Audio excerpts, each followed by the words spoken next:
जय श्री राधे कृष्ण। आइए सुनते हैं श्री सत्यनारायण व्रत की कथा। जो भी भक्त प्रत्येक पूर्णिमा पर भगवान सत्यनारायण की पूजा करते हैं, कथा श्रवण करते हैं, तो उनके सभी प्रकार के दुख और कष्ट दूर होते हैं। पुत्र, धन, सुख, समृद्धि आदि की प्राप्ति होती है तथा भगवान सत्यनारायण की कृपा से सभी प्रकार के मनोरथ की सिद्धि होती है।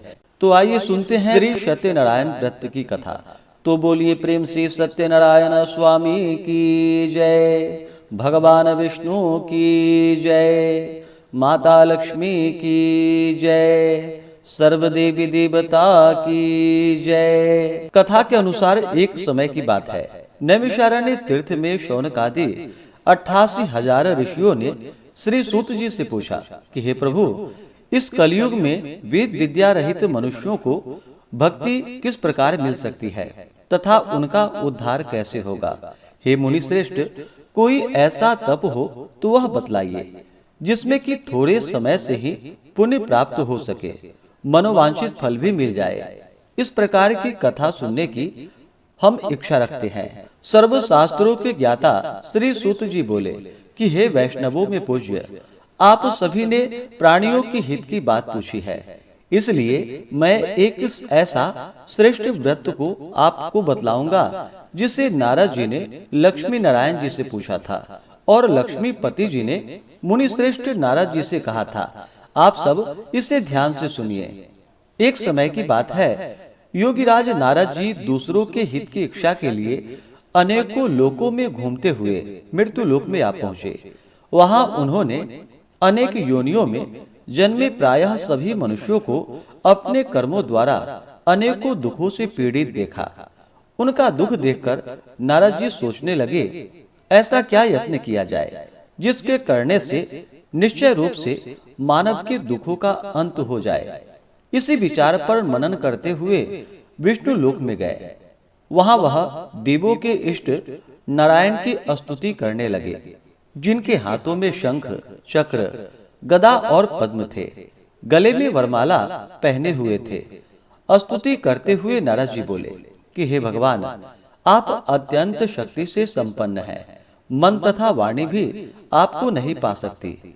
आपका आदि, मध्य तथा अंत नहीं है। निर्गुण स्वरूप सृष्टि के कारण भक्तों के दुख को दूर करने वाले हैं। आपको मेरा नमस्कार है। नारद जी की स्तुति सुनकर भगवान विष्णु बोले कि हे मुनि श्रेष्ठ, आपके मन में क्या बात है? आप किस कारण के लिए यहाँ पर पधारे हैं, उसे निसंकोच होकर हमसे कहिए। इस पर नारद मुनि बोले कि मृत्यु लोक में अनेक योनियों में जन्मे मनुष्य अपने कर्मों द्वारा अनेकों दुखों से दुखी हो रहे हैं। हे नाथ, आप मुझ पर दया रखते हैं तो यह बतलाइए कि वो मनुष्य थोड़े प्रयास से ही अपने दुखों से कैसे छुटकारा पा सकते हैं। भगवान श्री हरि बोले कि हे नारद, मनुष्यों की भलाई के लिए तुमने बहुत ही अच्छी बात पूछी है। जिसके करने से मनुष्य मोह से छूट जाता है, वह बात मैं तुमसे कहता हूँ, उसे सुनो। स्वर्ग लोक व मृत्यु लोक दोनों में एक दुर्लभ उत्तम व्रत है जो पुण्य को देने वाला है। आज प्रेमवश होकर मैं तुमसे वही कहता हूँ। यह व्रत श्री सत्यनारायण भगवान का व्रत है। अच्छी तरह विधान पूर्वक करके मनुष्य तुरंत ही यहाँ सुख को भोग कर मरने पर मोक्ष को पाता है। श्री हरि के वचन को सुनकर नारद जी बोले, उस व्रत का क्या फल है, उसका क्या विधान है, यह व्रत किसने किया था, इस व्रत को किस दिन करना चाहिए, सभी कुछ विस्तार पूर्वक हमसे बतलाइए। नारद जी की बात को सुनकर भगवान श्री हरि बोले, दुख व शोक को दूर करने वाला, यह सभी स्थानों पर विजय दिलाने वाला है। मानव को भक्ति व श्रद्धा के साथ शाम को श्री सत्यनारायण की पूजा धर्म पारायण होकर ब्राह्मणों व बंधु बांधवों के साथ करनी चाहिए। भक्ति भाव से ही नैवेद्य, केले का फल, घी, दूध और गेहूं का आटा सवाया ले। गेहूं के स्थान पर साठी का आटा, शक्कर तथा गुड़ लेकर वह सभी भक्षण योग्य पदार्थों को मिलाकर भगवान को भोग लगाए। ब्राह्मणों सहित बंधु बांधवों को भी भोजन करवाए। उसके बाद स्वयं भोजन करे। भजन कीर्तन के साथ भगवान की भक्ति में लीन हो जाए। इस तरह से सत्यनारायण भगवान का यह व्रत करने पर मनुष्य सारी इच्छाएं निश्चित रूप से पूरी कर सकता है। इस कली काल अर्थात कलयुग में मृत्यु लोक में मोक्ष का यह एक सरल उपाय है। इस प्रकार से श्री सत्यनारायण व्रत कथा में पहले अध्याय की कथा पूर्ण हुई। अब सुनते हैं दूसरे अध्याय की कथा। सूत जी बोले, हे ऋषियों, जिसने पहले समय में इस व्रत को किया था उसका इतिहास मैं कहता हूँ, ध्यान पूर्वक सुनो। सुंदर काशीपुरी नगरी में एक अत्यंत निर्धन ब्राह्मण रहता था। भूख प्यास से परेशान वह धरती पर घूमा करता था। ब्राह्मणों से प्रेम करने वाले भगवान ने एक दिन ब्राह्मण का वेश धारण कर उसके पास जाकर पूछा कि हे विप्र, नित्य दुखी होकर तुम पृथ्वी पर क्यों घूमते हो? दीन ब्राह्मण बोला, मैं निर्धन हूँ, भिक्षा के लिए धरती पर घूमा करता हूँ। हे भगवान, यदि आप इसका कोई उपाय जानते हो तो वह बतलाइए। वृद्ध ब्राह्मण कहते हैं कि सत्यनारायण भगवान मनोवांछित फल को देने वाले हैं, इसलिए तुम उनका पूजन करो। इसे करने से मनुष्य सभी दुखों से मुक्त हो जाता है।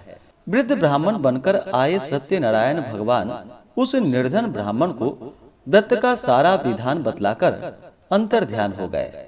ब्राह्मण मन ही मन सोचने लगा कि जिस व्रत को वृद्ध ब्राह्मण करने को कह गए हैं मैं उसे जरूर करूंगा।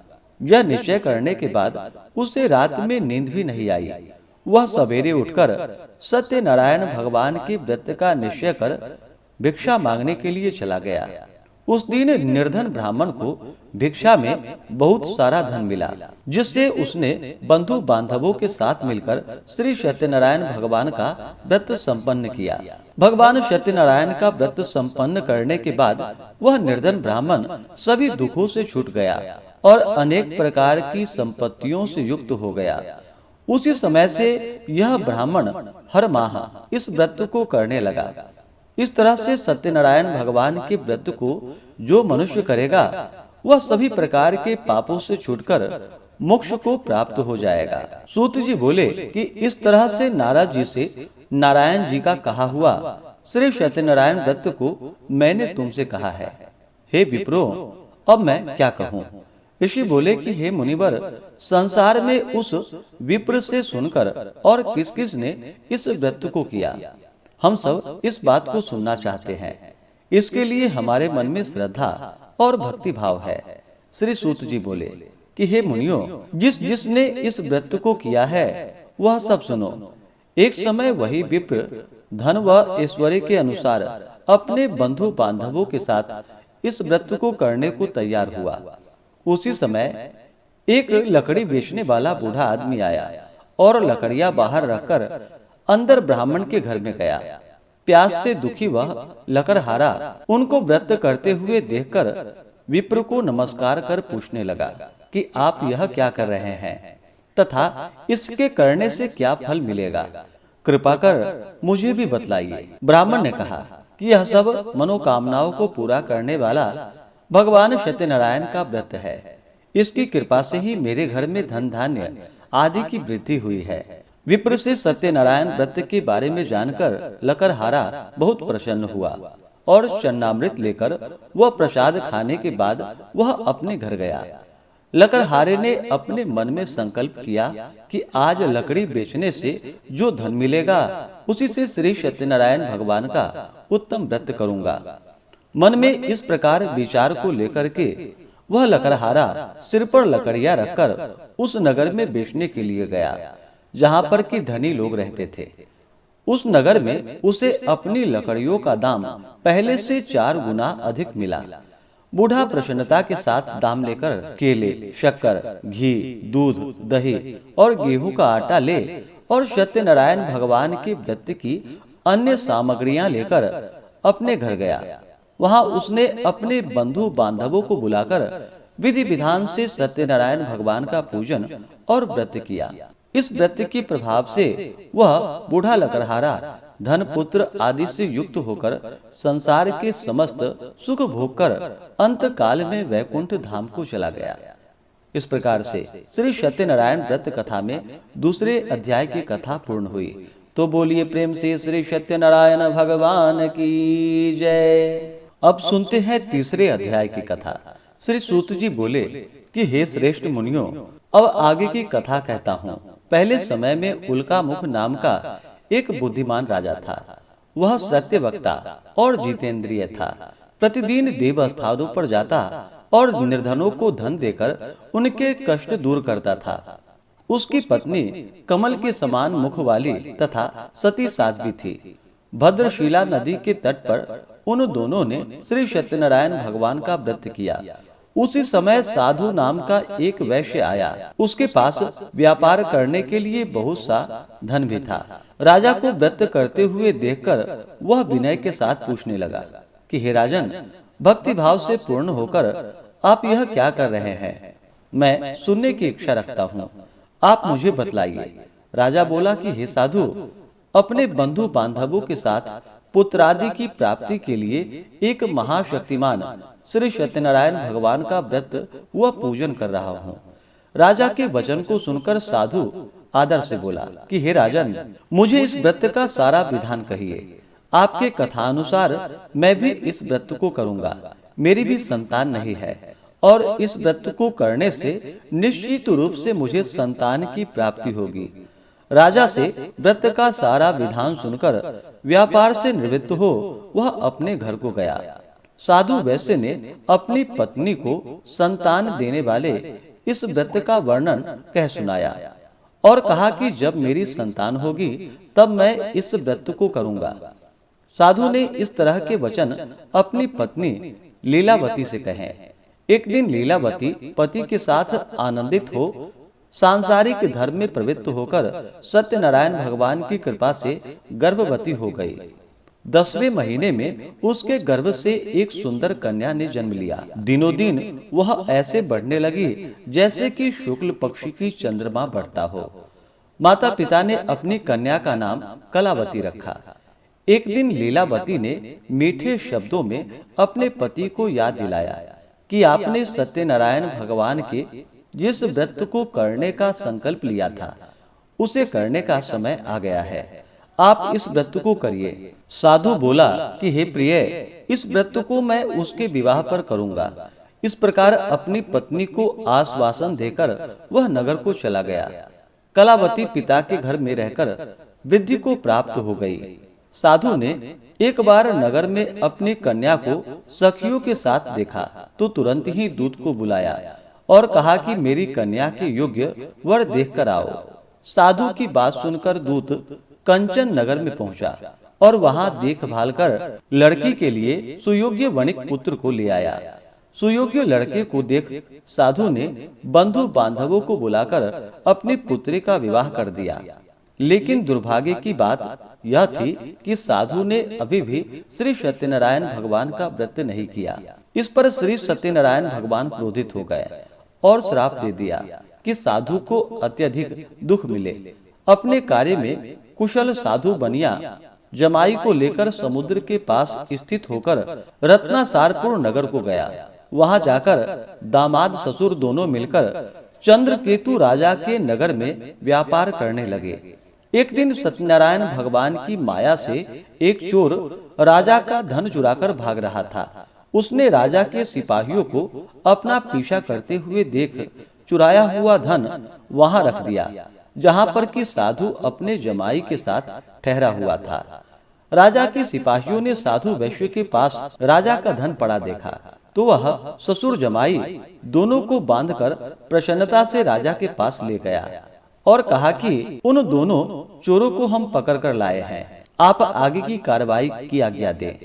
राजा की आज्ञा से उन दोनों को कठिन कारावास में डाल दिया गया और उसका सारा धन भी उससे छीन लिया गया। श्री सत्यनारायण भगवान के श्राप से साधु की पत्नी भी बहुत दुखी हुई। घर में जो धन रखा था उसे चोर चुरा कर ले गए।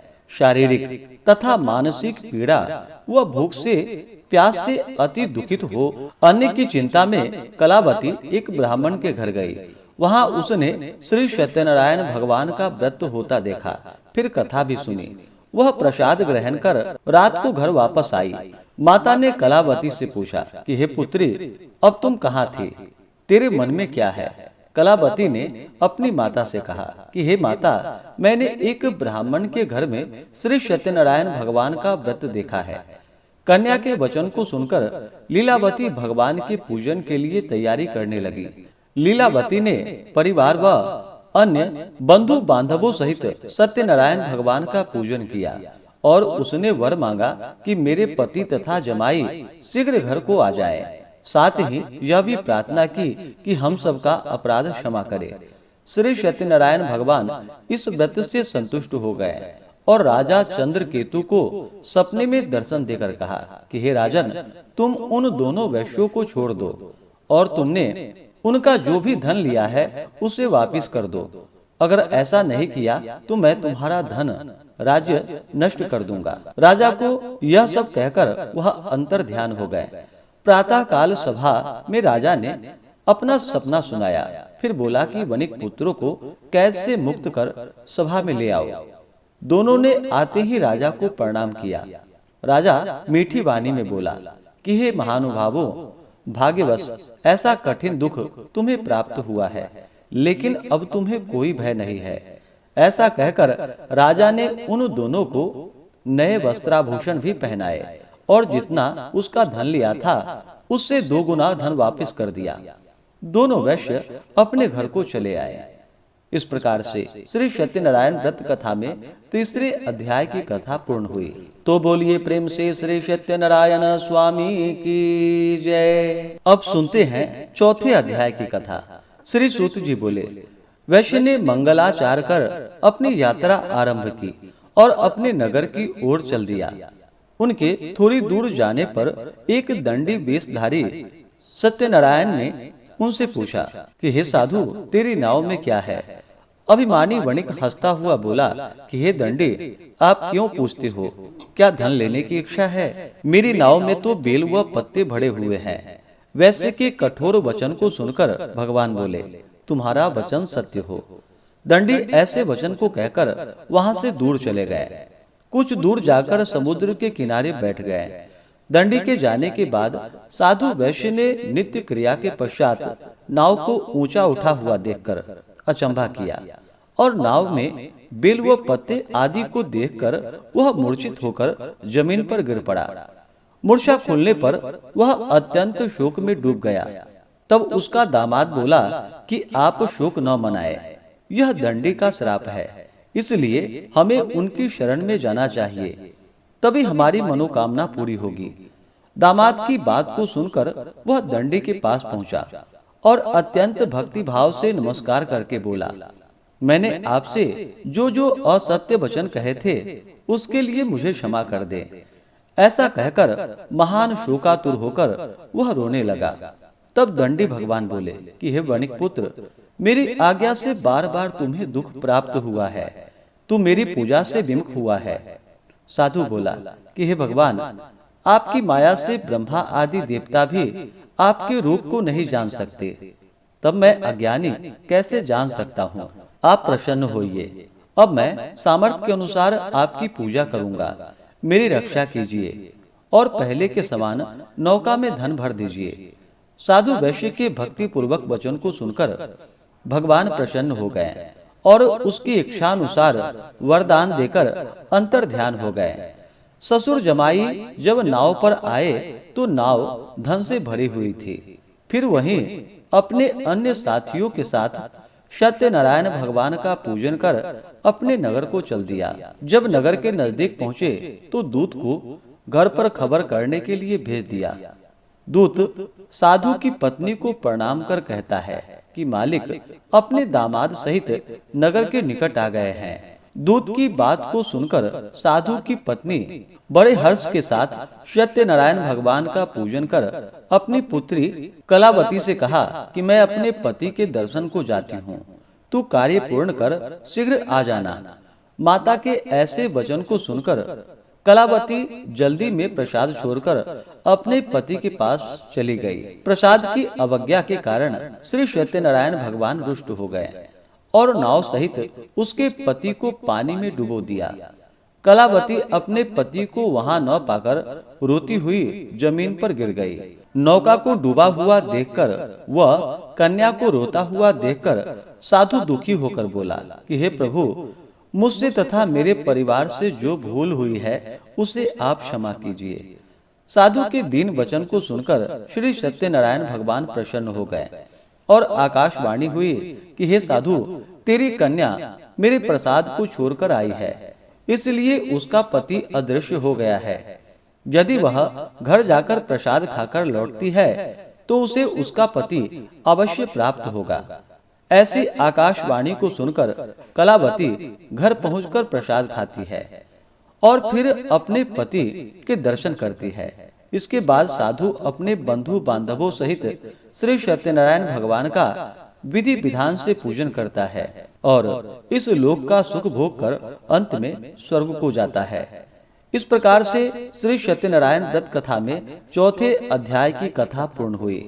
तो बोलिए प्रेम से श्री सत्यनारायण स्वामी की जय। अब सुनते हैं पांचवें अध्याय की कथा।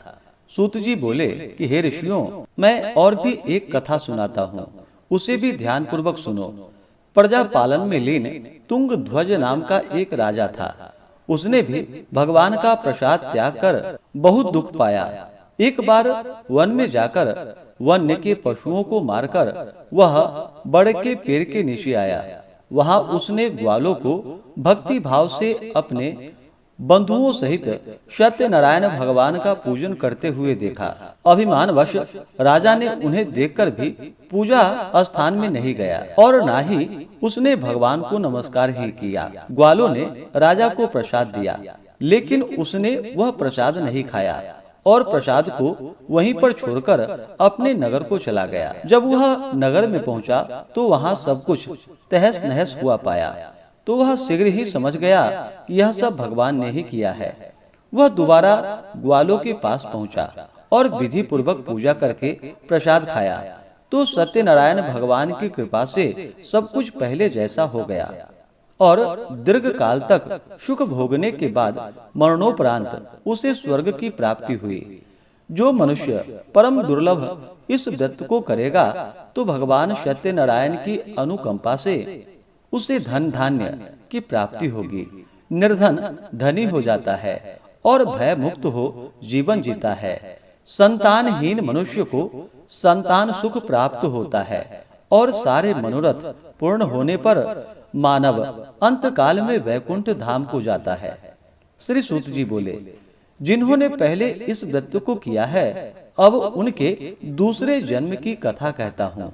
वृद्ध सतानंद ब्राह्मण ने सुदामा का जन्म लेकर मोक्ष की प्राप्ति की। लकड़हारे ने अगले जन्म में निषाद बनकर मोक्ष को प्राप्त किया। उल्का मुख नाम का राजा दशरथ होकर वैकुंठ को गए। साधु नाम के वैश्य ने मोर ध्वज बनकर अपने पुत्र को आरे से चीरकर मोक्ष पाया। महाराज तुंग ध्वज ने स्वयंभू होकर भगवान में भक्ति युक्त हो कर्म कर मोक्ष को प्राप्त किया। इस प्रकार से श्री सत्यनारायण व्रत कथा में पांचवें अध्याय की कथा पूर्ण हुई। तो बोलिए प्रेम से श्री सत्यनारायण स्वामी की जय। भगवान विष्णु की जय। माता लक्ष्मी की जय। इसी प्रकार से जो भी भक्त सच्ची श्रद्धा के साथ भगवान सत्यनारायण की पूजा करते हैं, कथा श्रवण करते हैं, तो भगवान सत्यनारायण की कृपा से उनके सभी प्रकार के दुख और कष्ट दूर हो जाते हैं तथा सभी प्रकार के मनोरथ की सिद्धि होती है और अंत में भगवान के धाम की प्राप्ति होती है। तो आशा करता हूँ कि यह जानकारी आपको अच्छा लगा हो। इसी प्रकार से ज्ञानवर्धक जानकारियाँ प्राप्त करते रहने के लिए, व्रत पूजा के बारे में जानने के लिए, कथा को सुनने के लिए तो चैनल को लाल बटन दबा करके सब्सक्राइब करें, साथ में बेल आइकन घंटी को दबाएं ताकि आने वाली वीडियो का नोटिफिकेशन आपको समय से मिलता रहे। वीडियो को लाइक करें, शेयर करें। सुखी रहें और स्वस्थ रहें। जय श्री राधे कृष्ण। धन्यवाद।